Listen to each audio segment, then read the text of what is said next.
টাইগার্সের অধিনায়ক। সেবার 6 ম্যাচে ব্যাট হাতে 46 রান এবং বল হাতে নেন 4 উইকেট।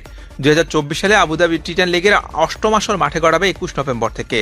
খেলা হবে 2 ডিসেম্বর পর্যন্ত। টুর্নামেন্টে থাকবে 8টি দল। সবগুলো ম্যাচে অনুষ্ঠিত হবে সংযুক্ত আরব আমিরাতের রাজধানী আবুধাবির শেখ জায়েদ ক্রিকেট স্টেডিয়ামে। এবারও দলকে নেতৃত্ব দিবেন সাকিব আল হাসান। চেন্নাই সুপার কিংসের রহস্যজনক পোস্ট। জাদেজার সঙ্গে এক ক্রিকেটারের শ্যাডো ছবি দিয়ে ক্যাপশনে লেখা জাদেজার যমজ এই অলরাউন্ডারকে।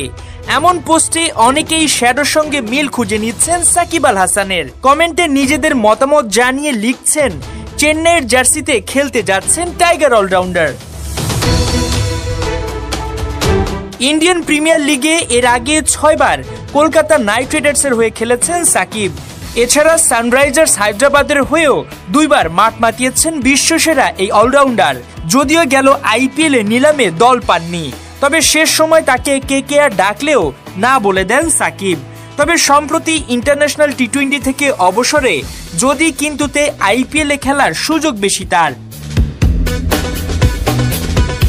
সাকিবের আইপিএল খেলার বিষয়টা আরো বেশি আলোচনায় উঠে আসে রবিবার রাতে চেন্নাইয়ের করা এক পোস্টে।